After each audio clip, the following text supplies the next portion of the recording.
Yeah. it's for me. There's gonna be a comics room. This is when I make a ton of money and get rich and famous off this podcast. Oh, of course. There's gonna be a comics room. There's gonna be the video game room, and then there's gonna be like the chill lounge area where, like, the chill lounge. When you and the boys come over, we're gonna play some pool. We're gonna have the bar fully stocked, of course. I don't think I've ever seen you play pool. With a kegerator hooked up. I play pool when I'm drinking, obviously. That's why there's going to be a bar. Hell yeah. There's a kegerator. I'm down. I'll be there. A kegerator full of Mountain Dew. Well, obviously I have the hookup, so we're going to get the official, like, bar guns with the supply. So we'll have the Pepsi, the Dew, and all the other, the mixing stuff we need. Yeah. We're getting all the things and the stuff to put the liquor in. Yeah, and then I know people, and I'm well versed in the beverage industry at this point. So Chris has got connections. You wouldn't believe. So we can get beer guys. Like, I can get the guys who can get you the kegs, and I know the guys that can get us the liquor. They'll roll in the kegs for you. When they brought Crystal Pepsi back, Chris was like, this isn't a change for me because I've been drinking Crystal Pepsi since people thought it left. Like, he had the hookups.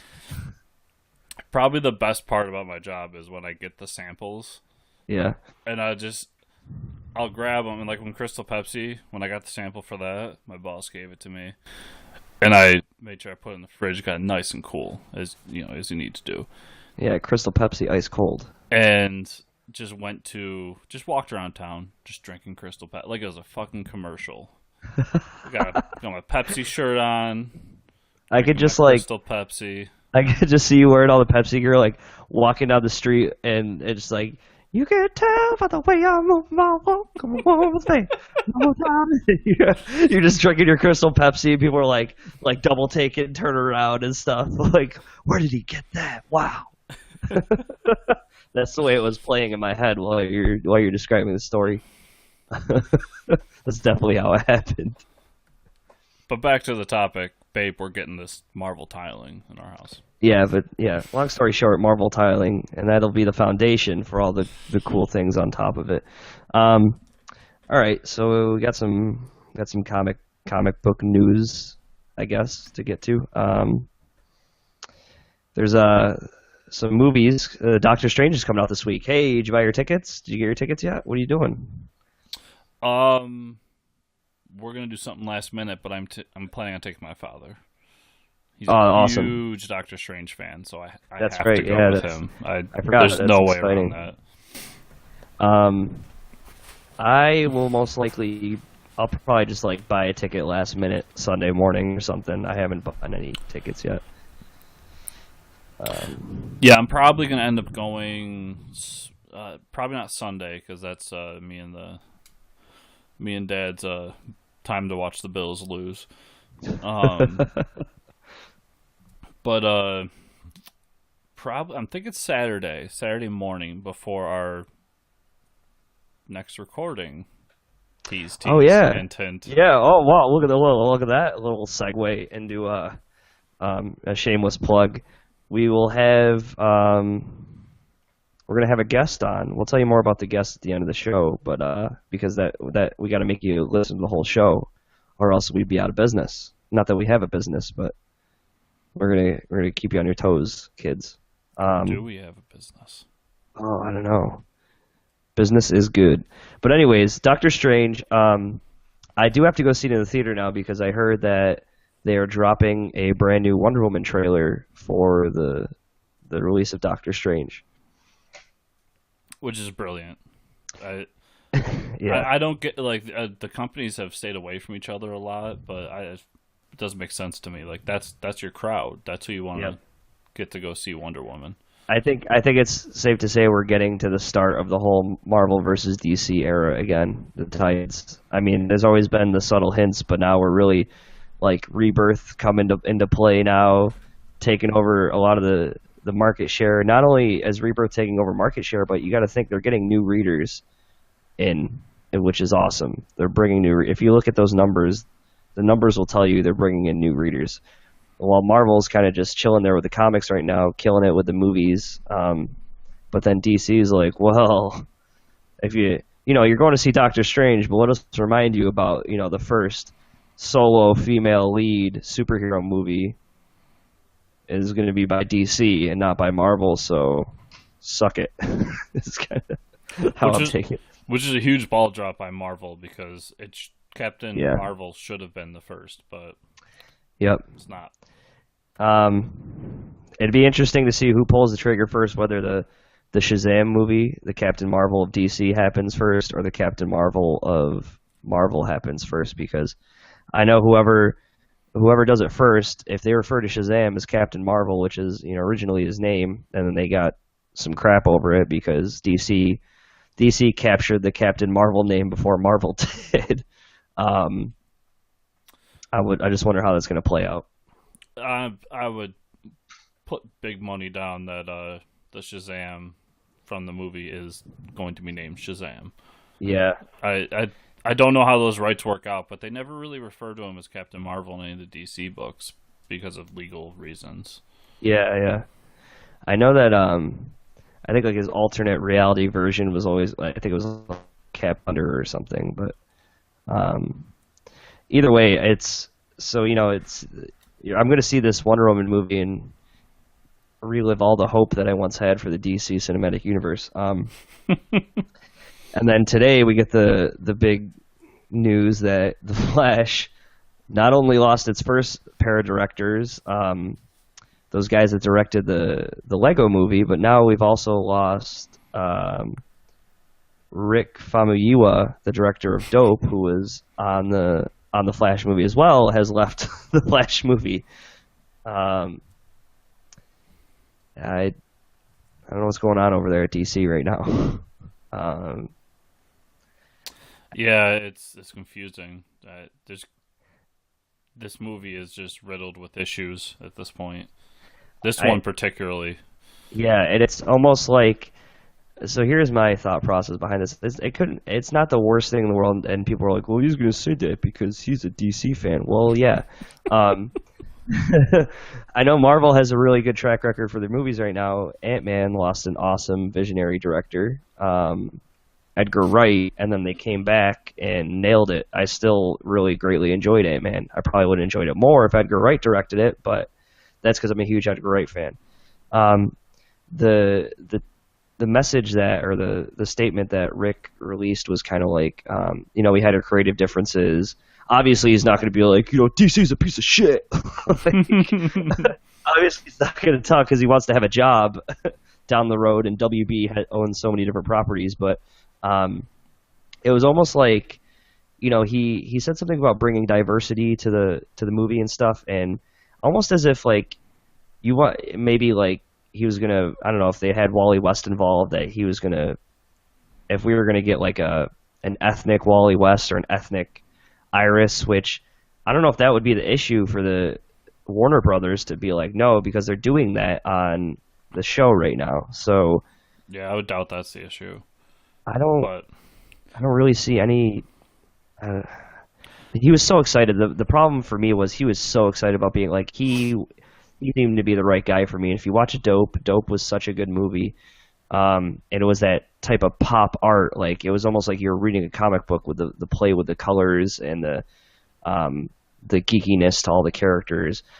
It was good. It was a joyful movie. It made me feel good watching it. It wasn't the happiest of movies. It was depressing at sometimes, but it just sucks to see him leave. Yeah, I was going to bring up Ant-Man as well. I felt like, because when Edgar Wright left, he spouted the same thing that you're saying here. Yeah. Creative differences. And it's because as great as Marvel movies are, they're factory movies. Like they really do kind of pump them out, and they want a style. And I'm not saying like, all Marvel movies are exactly the same, because they're not, but they want them to flow in this universe properly, and there's not room for a director like Edgar Wright to come in and put his own brand on it.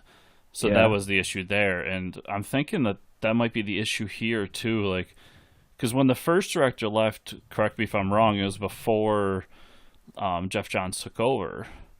Yeah, the two brothers, not the Russo brothers. I think it was the Russo brothers. Yep. So I think that was part of the whole restructuring of this, the DC Cinematic Universe. This one reeks to me of the same thing that Ant-Man went through, which is just Geoff Johns and whoever he's brought in, which I know he's brought in some of the best people, just from knowing him, want to go that. I'm not saying they're making a Marvel movie, but they want to go that Marvel route of like just really kind of streamlining everything and making these movies feel like a universe and trying to, get better quality out of them. And that probably didn't jive well with this director. Yeah, and it seemed like, I mean, he wrote the script, or he pitched them an idea in a script, which is weird because like Patty Jenkins, obviously Geoff Johns didn't. Well, I guess he jumped on like right when Patty Jenkins was chosen, but Geoff Johns is like, I love Patty Jenkins. Well, he might love Patty Jenkins because she just was saying yes to all the things that Geoff Johns wanted in the Wonder Woman movie. Yeah. It sucks when DC releases a statement like, yeah, we have all these visionary directors and we want to make good movies in their style, and then they don't do that at all. But I guess, I don't know, maybe Zack Snyder kind of scared them out of doing it. You never know. He is. Have you ever seen like pictures of him in the real world? Because he is a scary buff man. Yeah, he is. He looks really run down lately. I think it's because they're making him shoot movie after movie. They're like, okay, well, you just finished Batman vs Superman. Now go shoot a Justice League movie with no break.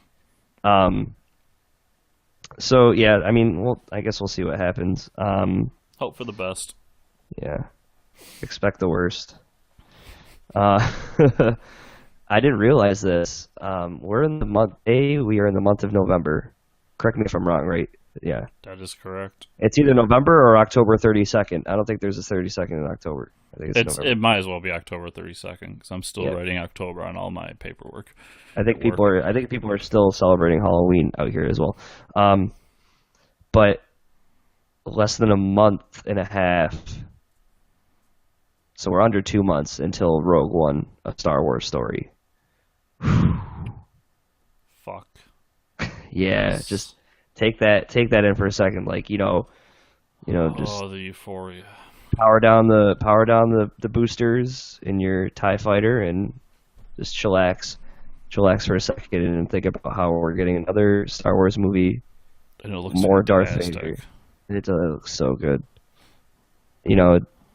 People, they're gonna love the Gareth something. I know I've said it in a past show, but if you've read Marvel's Darth Vader comic and you've particularly read the Vader Down crossover, I really hope that's the Vader we get. Just super badass, like nobody can fuck with this man, Darth Vader.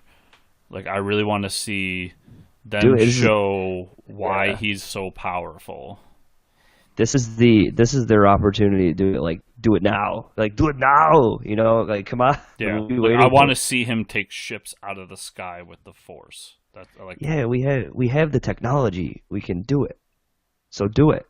Oh God, we need to see. So this is what I need. Obviously, Darth Vader is a terrifying character, but I want to see why everyone is terrified of him.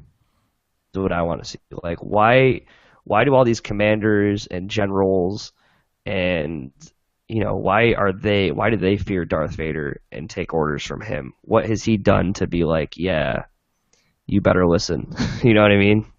Exactly.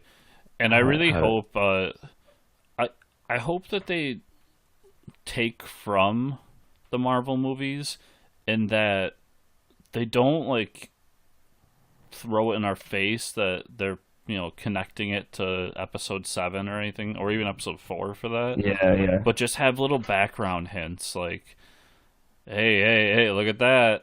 That's gonna happen in the next movie. Hey, look at that. You know, like I want to be able to look in the background and be like, oh fuck, it's Lando. You know, or like something stupid like that. I don't want it to be like that ship there. It's heading to episode 4. You're gonna see it. Change DVDs now. And no. Speaking of Lando, holy crap. All this movie news just came rushing to my head that I forgot to put in the notes. Because we try to assemble notes for the show, we try to be organized. But best casting ever. I know what you're going for. Donald Glover casted as Lando. Come on, best cast. I really believe. I'm pretty sure the internet like breathed life into that too, because they're like, if there is Lando, you got to do Donald Glover. What? Come on, are you kidding me? Whoever's in charge of Lucasfilms right now, just give them a raise. They deserve it. They're doing genius work. It's definitely not George Lucas, because he would not need a raise. That man owns, like, I'm pretty sure George Lucas owns half of the world. Like, just if you split the world down in the middle, he just owns half of it. That man is so rich. Lucas, come back and give us Jar Jar. No. Why'd you cut me off? No. But yeah, so I'm so excited for him because he needs this. It's going to be such an iconic role for him. He's killing it now. Right now, Disney's loving him. He's going to be in Spider-Man. Now he's going to be in the Han Solo movie, the Han Solo Squared movie. Now's a great time to get in business with Disney, man, because they're just going up. Star Wars, Marvel, they're just making live-action versions of all their Disney properties. I just saw they announced Snow White. It's Beauty like, and the dude, Beast is gonna be out soon. Like, Disney's come killing on, it right now. Straight killing it. Which is I got a little upset because I saw that Ewan McGregor. I don't know. Someone had him in an interview where he said something where he was like, he would so make 2 ObiWan movies. Like, he would be on board for making 2, not just 1, but he would make 2. And it's like, I would so love to see a ObiWan movie. Yeah, and we're not going to get that. Well, we might down the road. You never know, but I would even because. They did a comic recently that was Obi-Wan and Anakin, and I mean, if you take away like whiny Anakin from the prequels, there's good stuff there that I think you can get. And I would even settle for like an Obi-Wan Anakin side story away from all the events of the prequels. Yeah, I read some of that, and it is it's like the whole young whiny Anakin is just so bad. But Ewan McGregor was he was like the shining star in those trilogies. He was the good thing to come out of it. It was like him and Darth Maul. Yeah, that's it. That's all. I appreciated Qui-Gon Jinn though. He was pretty badass too. But yeah, so I've completely left something out of the notes, Chris. There's another Marvel property that goes by the name of Guardians of the Galaxy that dropped a teaser trailer. Yes. And you watched it, I'm sure. Oh, yeah. Awesome. Guardians of the Galaxy Volume 2, I believe it's called. Great title, by the way. Great title. Volume 2. It's like, it just fits. Yeah, even with the titles. Something on the poster, it says, like, Guardians of the Galaxy Volume 2, and it's something like, obviously, I think is what it says underneath it. Obviously, period. Which is just James Gunn being super overblown ego now with these movies. But yeah, because he's the only one that gets away with a stylized movie in Marvel. Did you also see the '80s CD like album cover poster they did, where they're all? I think so. Yeah. It's so good. It's just so perfect. And Baby Groot just stole that whole. Yeah, I didn't even see Baby Groot in the original poster. He's down by I think Raccoon's foot, Rocket's foot. But no, the whole conversation between Star-Lord and Drax, that could be the whole movie. I would be okay with just them two talking the whole time. That makes me want a like Kevin Smith Guardians of the Galaxy, where they're just talking the whole time. Where it's like Clerks, but it's Guardians of the Galaxy, so they're just standing there talking for an hour and a half. Drax just like, did you see this movie Star Wars? Who do you think they have plumbers on the Death Star? They're probably like, who do you think cleans the bathrooms at the Nova Corps? Like, who does that? Yeah, so that was exciting. I can't wait for that movie. That was a space epic that we're getting a second volume of. We got to see Yondu with his new mohawk. We don't know how he got the mohawk, but original Yondu from the comics had a giant floppy mohawk like that. So. Yeah. So and he was part of the Guardians of the Galaxy, which they made him part of the Guardians of the Galaxy. So we got all that exposition we need to know. They need to catch us up on. Yeah, more Michael Rooker and everything. Exactly. So TV shows, I guess. The Flash. You're not caught up on The Flash, but I'm gonna try to go through these quick. The Flash is obviously fantastic. We got another speedster on the show. Can you guess which speedster? There's so many goddamn speedster. What, Godspeed? No, not Godspeed. It's Jessie Quick. Jessie Quick finally got her powers. Oh, yeah. And it was weird because, so I think the episode before last one, this is spoilers, obviously. Spoilers for the latest Flash show episodes. But they needed they talk about messing with time and stuff, and they've come to the conclusion that, the Wells from Earth 2 doesn't want to hang out with them and he needs to protect his own Earth. So they're like, well, why don't you just go steal Wells from another alternate reality? So they just go steal Wells from another alternate reality, and he's their Wells now. But he's like a jazz Wells, like he was wearing a fedora, and he's like, cool, man. It's just weird. It's like, you care so much about the timeline, now you're just like stealing people from other realities, just not caring. The last episode, though, was one of my favorite villains showed up, was Mirror Master. Oh, nice. But he doesn't yet have the cheesy costume, like the bright orange and bright green costume with the gun, but he's, Did he use his powers at all in the episode? Oh yeah, dude, he traveled through mirrors? Yeah. Yeah. So did it look cheesy, or did it turn out looking No, good? It looked awesome, and he traps Barry in a mirror dimension, they call it. Oh, that's awesome. Yeah, it's pretty great. The Top shows up too. The Top, isn't it? But don't worry, the Top doesn't spin. The Top, she actually has kind of like vertigo powers, where she makes you all dizzy and fall over. She messes with your vertigo, your sense of balance. Okay, that actually would make a good villain for Flash. Yeah.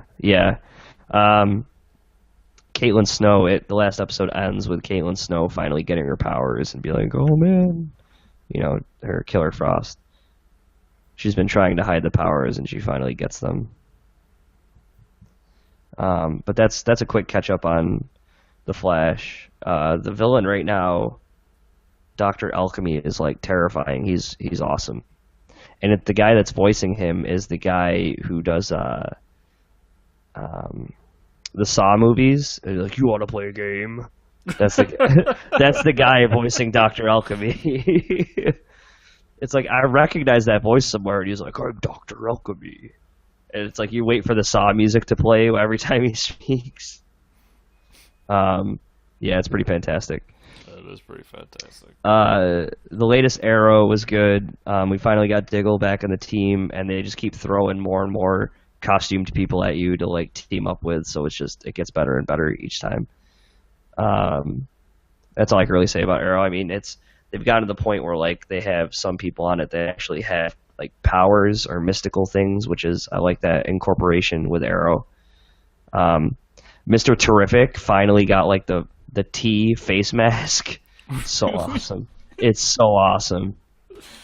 They did it. They didn't even hold back. It was they didn't even talk about it before they did it. It was just the next scene they were like teamed up, and he just had the face mask on. I don't know how they get it to stick to his face. It must be like a just giant slab of like duct tape or something, but it sticks to his face somehow.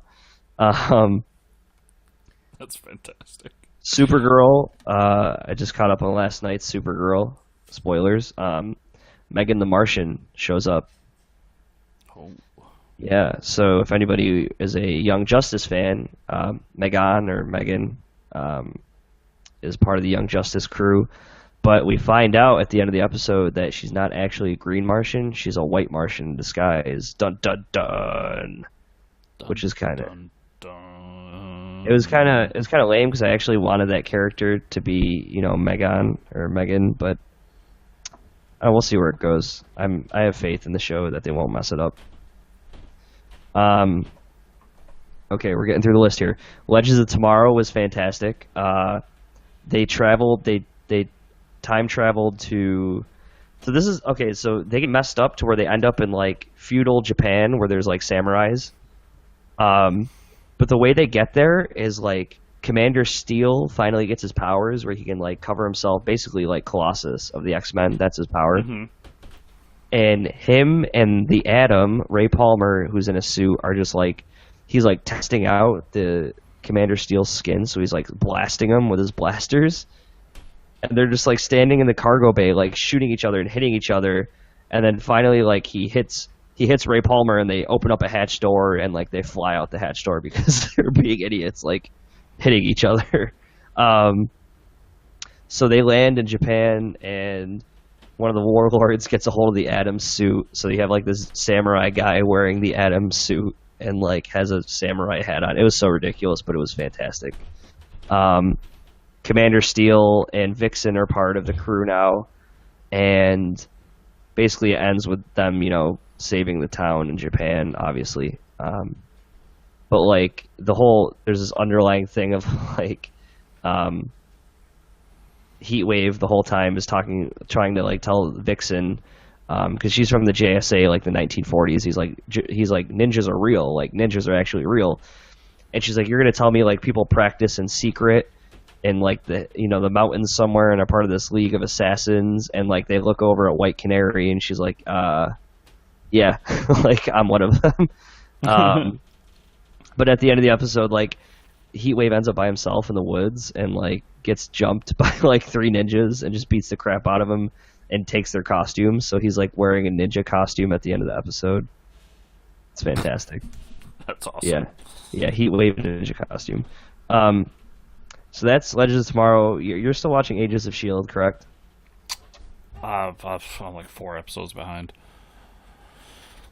So, okay, well, we're done with Agents of S.H.I.E.L.D. There's a Ghost Rider. There's a Ghost Rider. He rides things as a ghost. One of these days I'll catch up. The Walking Dead. Oh. Huh? Yes, let's talk Walking Dead. Okay, spoilers. We're going to spoil the crap out of the last 2 episodes of The Walking Dead. So, when I say last 2 episodes, I mean the first 2 of Season 7 of The Walking Dead. If you do not want them spoiled, leave now. Okay, so Negan beat some heads in. Yes. Some heads in. That was the best part. Multiple heads, not just one head. Okay, so first off, I did not. Okay. I expected, when he hits Abraham in the head, I was like, okay, I could deal with that. It was a good way to kill off Abraham. He took the shot to the head, tells him to suck his nuts or whatever, and which was great. Yeah, it was perfect for the character. But then dumbass Daryl has to come in and ruin it for everybody and get Glenn killed. Well, okay, so who did you think was going to get killed? I thought it was going to be Daryl. Okay. Or Maggie. I actually really thought it was going to be Maggie, but... So, yeah, I've been saying on the show forever, it has to be Daryl. Not that it's going to be Daryl, that has to be Daryl. Yeah.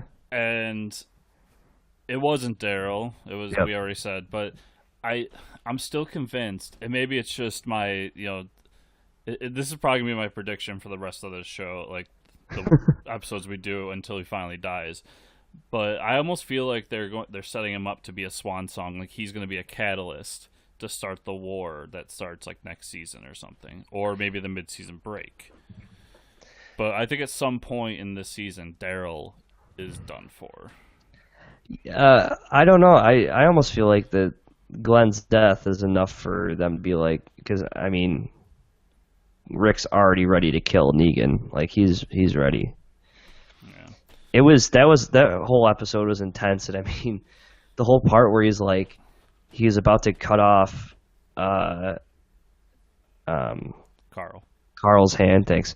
And I almost thought Rick was going to take the initiative, cut off his own hand, and then Negan was going to be like, "No, you still have to cut his hand off." Like that wouldn't have been good enough. I'm like, it was stressing me out, dude. I was like, I cannot watch this. I'm sitting there watching it, and I thought he was going to trade his hand for Carl's. I thought he was going to find a way. Yeah. But so the whole Glenn thing, a lot of people are upset about that online, and it's like I'm reading this, like, you shouldn't have killed him like that. I'm like, you're not going to stop watching the show. You won't. They already killed Glenn once, and you didn't stop watching the show. I mean, it's funny because you see all these people talking about it, it's like, oh, they're just killing people just to kill them now, blah blah blah.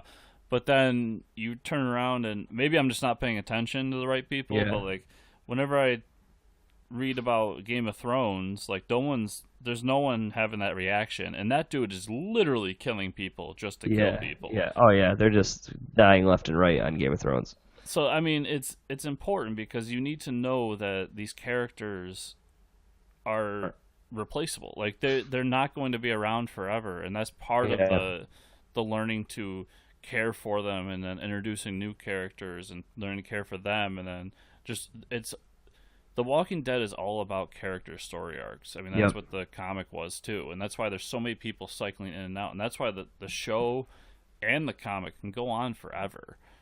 Because really, even Rick can die. Like Rick can, you could get rid of Rick and move on and do it with somebody else. Mm-hmm. Yeah, it's You'll have a new favorite character by the end of the season. Yeah. Yeah, but the whole part where like Glenn was just like, Maggie, I'll find you. I'm like, come on, why'd you got to do that to me? But it was almost comical because he's like, Maggie, I'll find you. It's like basically, I won't have to wait very long for you in the afterlife because you're all screwed either way. Like none of you are gonna live that long. Let's be honest. Like, I will find you in the afterlife because you're gonna be dead like next week. Yeah. Well, I mean, they have a real spiritual connection in the show. Yeah. And dude, Negan like just commenting on his eyeball popping out and stuff. I was like, dude, this guy, everyone's gonna hate him. So, I didn't get to watch it till like days later, and I got to work and we started talking about it, and I was just like, hey, I haven't watched it. Let me leave. And my boss looks at me and just goes, when you're done, like when you go home and watch it, like just eat dinner before you watch it. And he was referring to the eye popping out. Yeah. And it shows how like terrible my sense of humor was, because when Negan bashes his head in, and then says the line like, he's like, your fucking eye popped out. That's gross as shit. Yeah, I was laughing so hard. I was like, I'm not supposed to be laughing right now. No, yeah, it was almost comical. It was kind of like, that's why I think people thought it was disrespectful to the character, because like looking at him like that, it was pretty. It wasn't. I don't know. I was like half laughing and half crying at the same time. Oh yeah, that's Negan though. Yeah. I do want to point out in that episode specifically, like the core cat. That's some of the best acting I've seen. Oh yeah, for sure. Like on anything in a long time. Yeah. I mean, I think Rick the guy Andrew Lincoln did a great job. Abraham, like there's little things that I'm not going to take credit for noticing that's been pointed out to me, but like Abraham before he dies, when he gives the two fingers up, that was just a great nod to like the relationship he had with I'm zoning on her name right now, but Sasha. Yes. Or Rosita. That was a great nod to that, and I don't think I saw the two fingers thing. If there's a GIF going around, there's been a few times throughout the show where he's given her kind of the peace sign, but like sideways as like a back and forth. and then right before he dies, right before he takes the first blow, he puts his hand up towards her and puts two fingers up towards her. It's very subtle, man. Yeah, but it's it's so good. And when it I went back sucks. and rewatched it, I was just like, it just fits. Yeah, And how everyone was reacting when the scene was going on was just so perfect. Like they all had just a great range of emotion, and just it felt real in that moment. yeah. It was a good episode for sure. And it was weird because I was on the plane to Germany when it was airing, so I left for Germany at like 6 p.m. Eastern time. And by the time it was like 9 p.m., I was like mid-flight flying. We had a layover in Dublin for an hour. So I land in Dublin. It's like 4 a.m. in Dublin, and it's already online by then. So I start watching it, and I only got 20. I got 15 minutes in before we had to jump on the next plane, and it was right where they killed Glenn. And I'm sitting in the middle of all these foreign people watching this, and I'm like, if I felt like shit. I was like, oh man, this sucks. Like I was visibly upset. I'm like, this is good. So that whole plane ride to Germany, I was just thinking about like Glenn dead. It was bad. It was a sad plane ride to Germany. Yeah, those are two good characters, great actors that have the show now. Yeah, I'm sure they can find work. Well, Glenn actually does the voice of Guillermo del Toro's new Troll show that's coming to Netflix. He does one of the voices of the characters. Oh, good. Yeah. I was afraid with him because he's so synonymous with Glenn. Yeah. I'm afraid that we'd have a hard time finding work afterwards. But in today's day and age, I mean, dude, he probably has so much money. With how much, that too. But with how much like content we get, there's always gonna be someone that's gonna hire him. So. Oh, for sure. So last Sunday's episode, did you watch Sunday's episode? I just watched it a few hours ago. So that was a breath of fresh air because we got to see the kingdom, a little more of Carol's story, Ezekiel confessing that he used to be an actor and stuff, and we got to see the friggin' tiger. Finally, we got to see Ezekiel's tiger. Holy shit! Ezekiel's fantastic too. Yeah. I don't know what his whole henchman that he had that was like saying weird stuff. I didn't understand that guy. I don't know what was up with him. I'm thinking he's like a court jester or something. Yeah, he wasn't funny though. It was awkward. I did like. It took a lot longer in the comics, at least it felt that way. But I did like his little confession to Carol when he got real and was just like, "I'm just a zookeeper," like Yeah. But I had these stories go around. They need a leader, and like when he really got down to earth, and if I remember correctly, that moment happened with Michonne in the comics. Mm-hmm. It felt just really genuine and great, and it built his character as someone we can all get behind. I thought it was good to do early because he seemed almost comical. Like, how are we supposed to take this guy seriously? And then he kind of says I used it to kind of persuade these people, but we still haven't seen Rick's group yet. So I'm sure they'll focus. Kind of like what they did last season, where each episode they focus on a different person, kind of, or a different group. Yeah. But then we see that Negan shows up. You get it, Negan's little feelers. Yeah, the saviors show up, and then you're quickly reminded, oh yeah, there's an evil force out there. Yeah, and that was a great scene with the saviors, showing that they were, what they've been doing to other camps in the area. Yep, for sure. That they take what they want, and I think it's going to be a good season for sure. The Walking Dead is back. So comic book news. This is a fitting piece of comic book news. R.L. Stine, one of the greatest writers ever for me growing up as a kid with those Goosebump books, and then the show, obviously, Nickelodeon. Is going to start writing a book or a series for Marvel comic book. It's not going to be an adaptation of a character. It's going to be all new stories for for Marvel. Yeah, he wouldn't say exactly what it was, but he was talking about AMA, not MMA. Yeah. R.L. Stine is not doing MMA. Let's clear that up now. He will not be doing cage matches. He had an AMA. He was discussing how he's doing a book, and he wouldn't say what it was, but everyone's saying that there's very little chance that he's actually working on a Marvel character, but probably working on an original series of some sort. Yeah, I'm sure it's going to be most likely like a Tales of the Crypt type of book, where it's like short stories. Awesome. Yeah, I would like that. I would love that, because the Goosebumps books, for me, I mean, those are some of the first books I read, especially as a young adult. Like those and the first couple of Harry Potter books.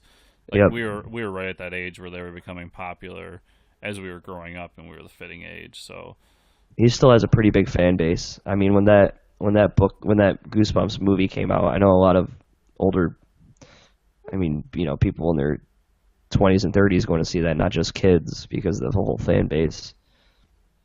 And I'm sure he still has a lot of fans out there still. I'll always remember the episode of Goosebumps though, where like the kid gets the mask that sticks to him, he puts on remember that he gets a Halloween mask, like he wants that really scary Halloween mask. I think he steals it or something, and he puts it on, it morphs with his skin, and he can't take it off. Oh, dude, that terrified me.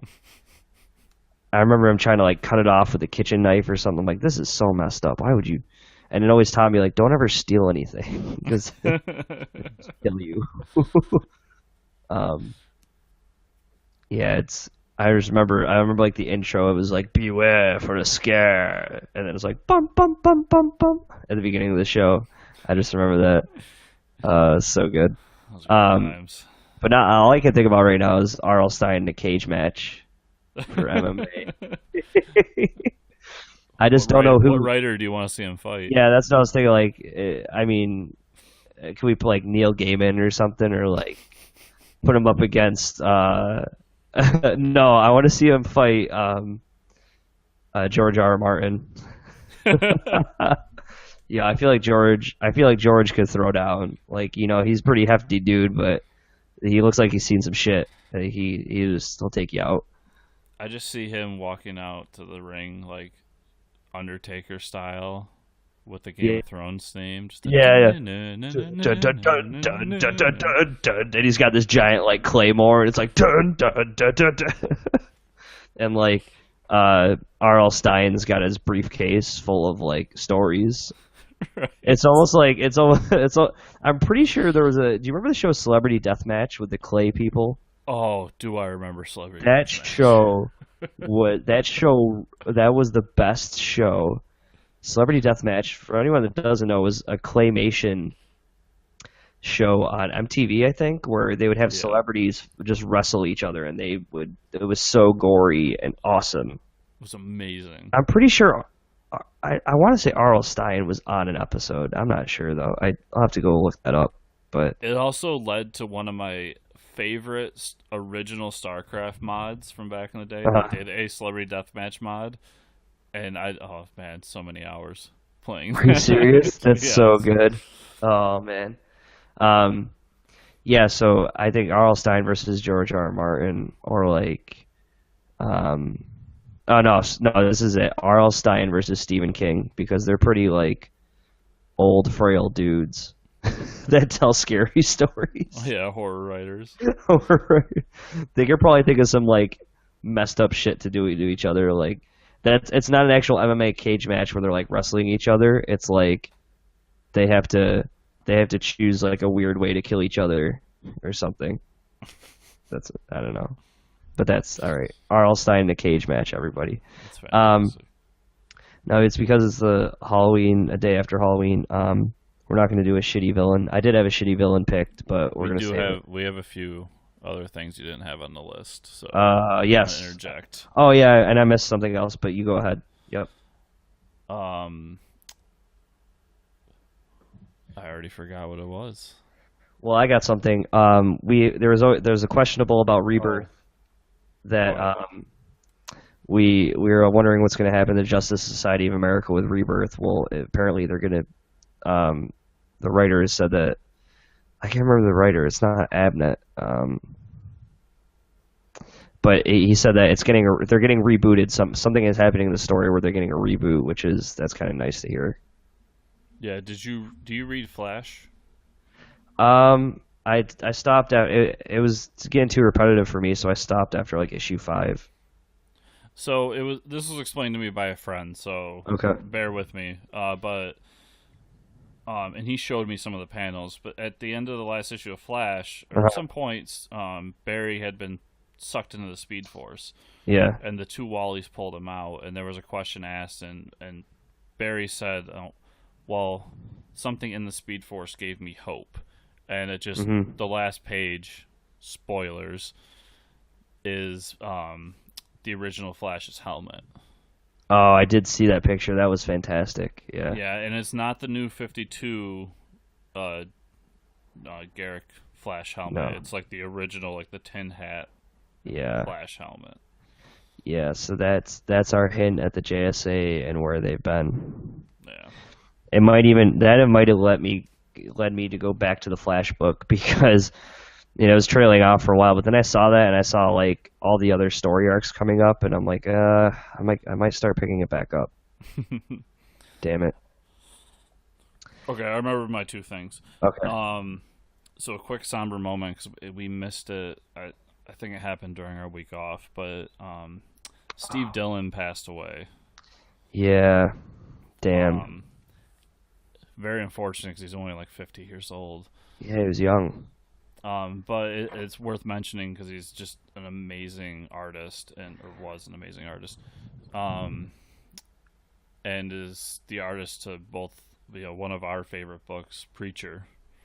Co-creator as well.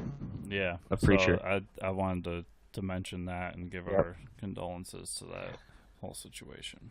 Yeah, that's it was very sad to hear that someone is like Steve Dillon, the Punisher artist, and I'm like, you mean the co-creator of Preacher? Come on, dude.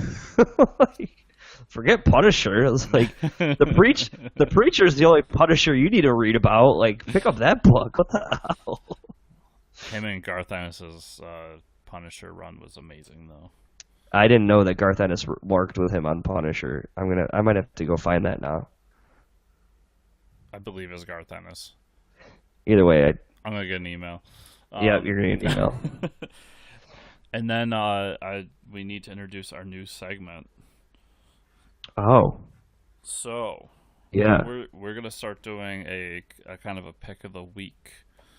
Yeah. Where we pick a graphic novel or trade paperback that we really enjoy that we think you should pick up. That's coming out, right? Coming out for the week. Is that how we're doing it? No, it's just one that's available. Okay. It's going to be one that I researched ahead of time on Amazon to make sure it's available. And this is definitely available. And as kind of a plug, if you go to fortressofcomicnews.com, you go to the home page and scroll to the bottom, there's a banner for Amazon. So if you want to support the show, click on that banner and purchase whatever you want. I mean, it doesn't have to be comic related. You could buy a whole TV. Yeah. And we get a little something for that. It just helps out with the show, with all the costs of doing it. And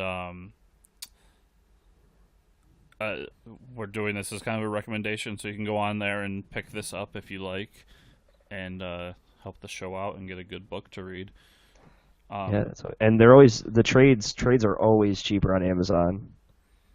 Yeah, and it doesn't cost you anything extra. It's the same price as if you went the normal wet route. We just get a little kickback for it. But I wanted to start. This is the first one we're doing, so I'm going to start with an obvious one that both of us would tout is probably one of our, if not our favorite comic of all time. The Dark Knight. Yeah, the Dark Knight Returns. Yes. Sorry, I got Dark Knight 3 in my head. I was waiting for him to finish that. I was like, you mean the Returns? Yeah.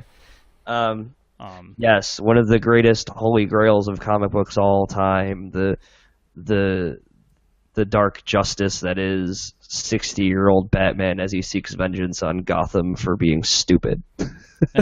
That's my quick brief summary, but undoubtedly the best Batman of all time. Yeah, and it's got some of the best lines of all time. Some that like just go through my head throughout the day sometimes. And it also made a really good original animated movie too, Yep. actually. Which is I think they're on Amazon Prime. They were on Amazon Prime for a while. I don't know if they're there anymore. Yeah. So I mean, there's not a lot to be said that hasn't been said. I mean, the art is fantastic, Yeah. especially for the time.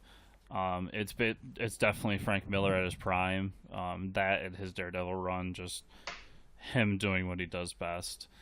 Yeah, for sure. And it just reinvented comics as a whole.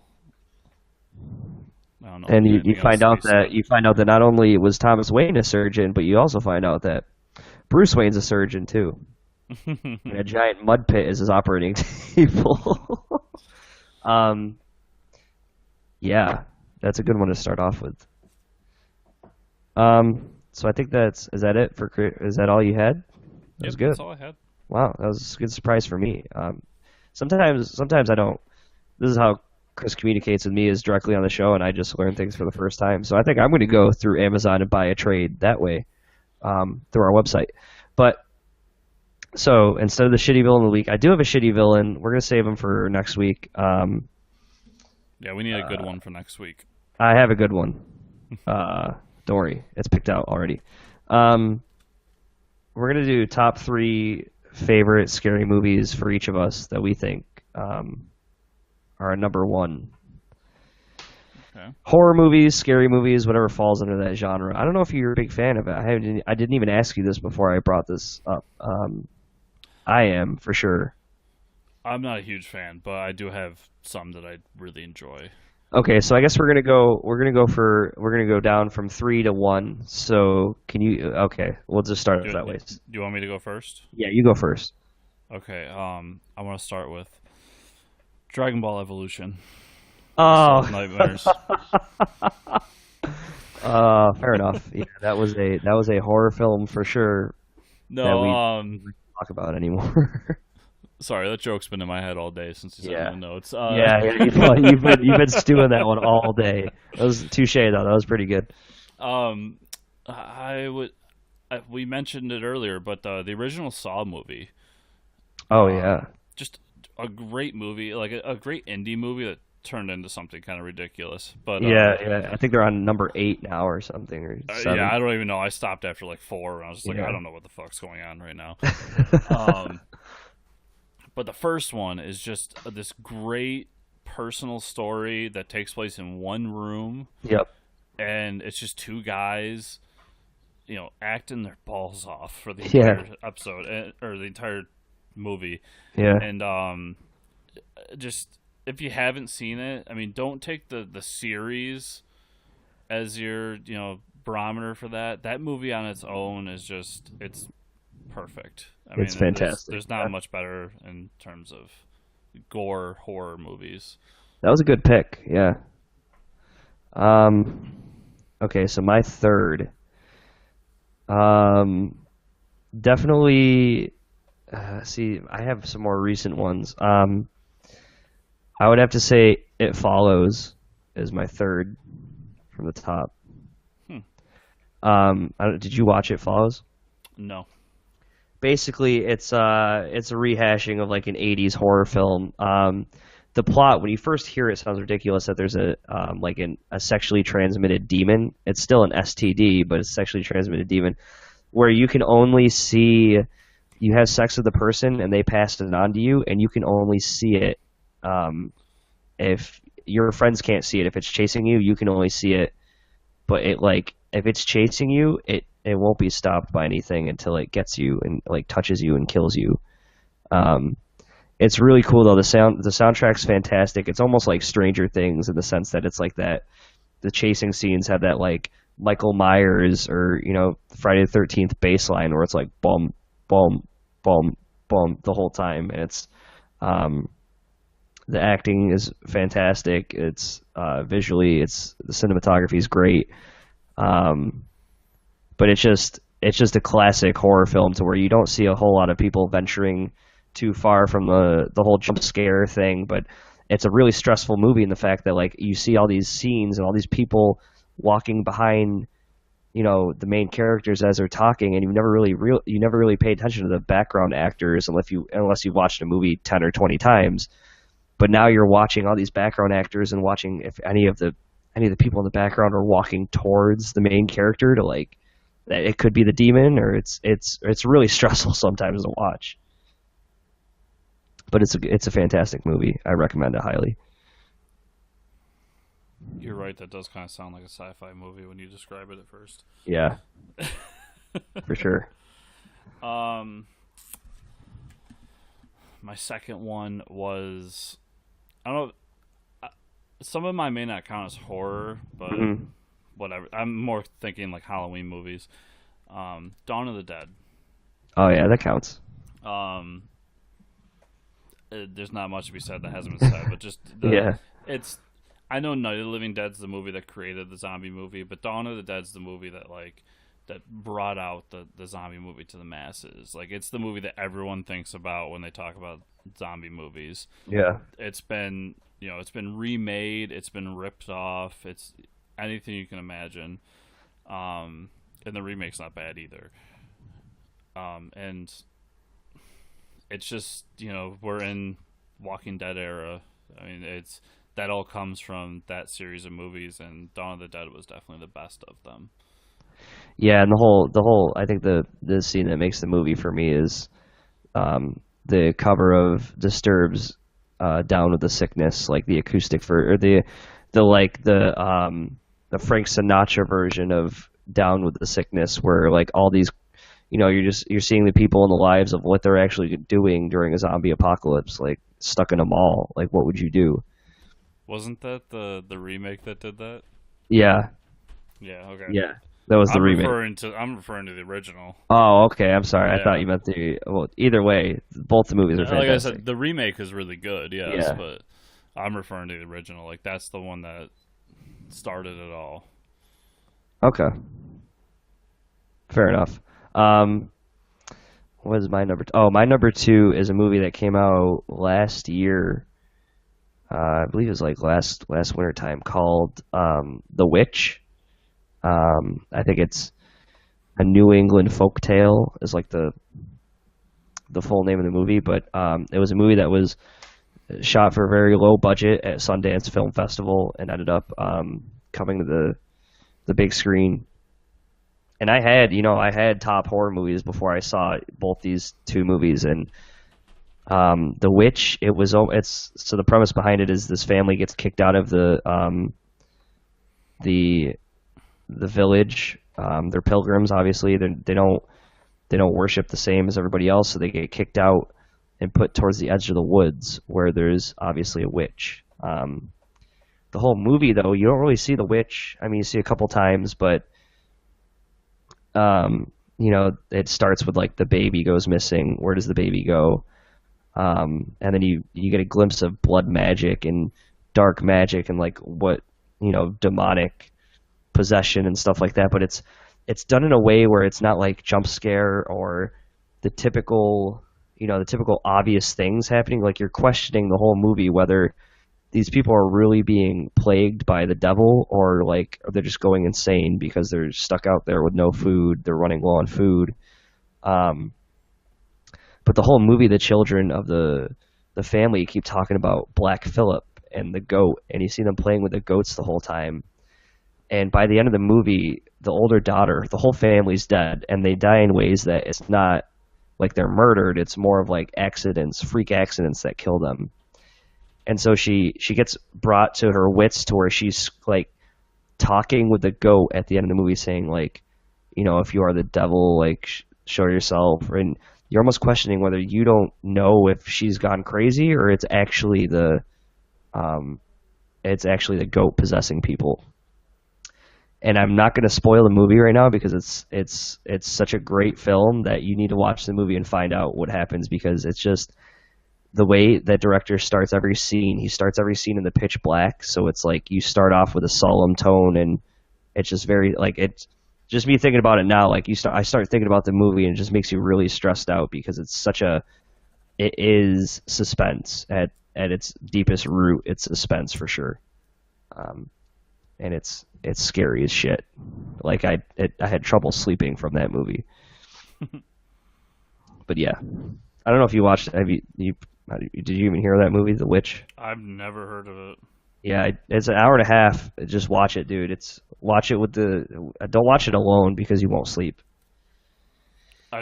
You make me want to watch it because I like movies about demonic possession. Yeah, well, I love scary movies that have a plot to them, and that's why my number one is going to be fantastic. So, okay, what's your number one? My number one's a little bit of a cop-out, but it's definitely a scary movie. It's Alien. Oh, yeah, dude. Yes. Alien is the typical haunted house movie in space. Yep, it is. Yeah. It brought the line, what was it? No one in space can hear you scream. Yeah. It's just such a masterclass of the jump scare. And that was before it was kind of a trope to do jump scares.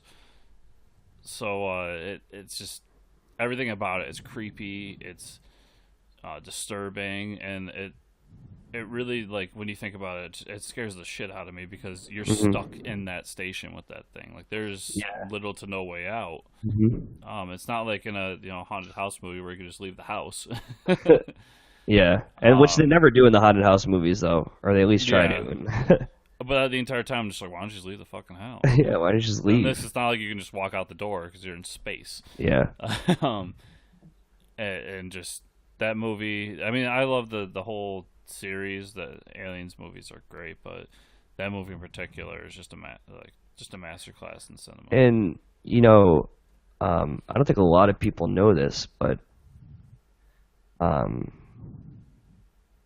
Alien came out in 1979, right? Yep.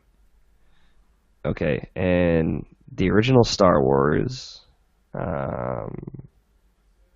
76. Yeah, 76, right? Yeah. 77. Oh, really? But yeah, they both. I can't remember. Is it? Yeah, New Hope opens up with the Star Destroyer coming in from the top. Mm-hmm. Whereas, if you watch Alien, that's how that movie opens up as well, with a ship coming in from the top. It's such an awesome homage. It's either Alien or Aliens. I can't remember which one, but they both. It starts like Star Wars, where you get to glimpse of the giant ship coming from behind you as you're viewing space, which is awesome. That's just a great, this is a great way to start a movie to begin with. Yeah. But no, Alien is good, and then in Aliens they realize, oh, we can fight back, and that is an awesome action movie. It's but Alien is definitely that freaked me out as a child watching that film. From James Cameron, the king of the sequel. Yeah. Okay, well, my number one is the Evil Dead 2, obviously, which is more of a satire movie.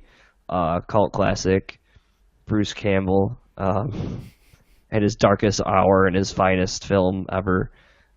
Evil Dead obviously was more, the first one was more of like a serious film, but then Evil Dead 2, directed by Sam Raimi, it was more of like it is the definition of a B horror film. Like people love Sharknado. Well, that was where Sharknado was born, in Evil Dead 2. Like, that's where it starts. Just the fact that it's, the original Cabin in the Woods film, to where, I mean, obviously the sequel, but just this is my boomstick, the chainsaw hand, and it's just awesome. The man's so ridiculous, so over the top, dramatic, and obnoxious. This character, Ash, that you fall in love with, is just, he ends up being the savior of everyone. It almost makes you think that, hey, maybe if that idiot can, save everyone, or maybe I can too. But no, it's so gory. I mean, he chops off his own hand. He's got to murder his girlfriend and his sister and all these people. But yeah, that first Evil Dead gave me nightmares.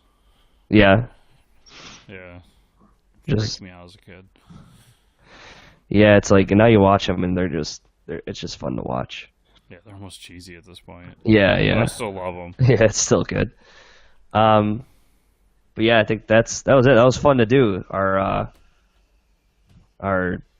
themed themed things for Halloween. Apparently, they're drilling a fucking giant hole through my apartment building right now because I someone's gonna Kool-Aid man out the back door or apparently behind you, man. a construction team just ninja snuck into my apartment building because I don't know where the hell that came from. Anyways, like, subscribe on YouTube, follow Chris on Twitter at Fortress Chris. Yep. I'm Ricker621. I've been a little more vocal lately. Obviously go to our website, click that link for Amazon if you need to buy anything because it would be cool for us. We could do more things with the show, make the show more enjoyable. Maybe we can even hire actors to play us that you would like more than us. And we have a special treat coming for you later in the week. I believe on Saturday we're doing a show recording. I'm going to release it next week, so it'll be next week's show. Next week's show, we're interviewing Ash and Ash. Yes, it's Team true. Ash. Team Ash. Ash Squared. They write and illustrate a fantastic book that I finally got the chance to read called... I'm gonna butcher that. What is it called? Squarriors. Squarriors. As a play on word. It's a play on the word squirrel and warriors because they're squirrel warriors. It's not as cheesy and fun and 60s Batman as you think. It's more Dark Knight Returns and the fact that these squirrels are getting like disemboweled and you know what cats like to do to rodents. It's not good. It's a great book, and it's one of those books that I saw in previews and just like, squirrel book, give me that. Yeah, yeah. And then I read it and was just like, holy shit, this is really good. Yeah, yeah, no, then it's like really intense. But yeah, it's a fantastic book. Obviously, we're going to talk about it more when we interview him, but yeah, they said we're going to come on the show. Yeah, it's almost, if I had to compare it to any book, it's We Three by Grant Morrison. Which is a fantastic book. Grant Morrison, Frank Whiteley doing the art. If anybody's ever read that, that's what I would compare it to. But yeah. The art is fantastic. Ah, man. I couldn't get over the art in that book. Yeah, Ashley is talented. Yeah. It's got to be so much fun to draw cats, too. Like, I think drawing cats would be fun. And we'll talk about their next project because they got a pretty cool Kickstarter coming up too. But yes, we will they do. Talk more about that next week. All right. Subscribe, like, give us a review if you're listening to this on iTunes. There's a little button there you could click. You just click the 5th star. You don't click the 1st star. You click all 5. If they rate it on stars, I'm not sure how they rate it. If you're listening to it on YouTube, there's a little thumb next to the video where you could, just press that really quickly. And yeah, I think that's all I got. Yeah. Yeah. All right. Yep. Until next week, I think we're going to be more consistent about these shows.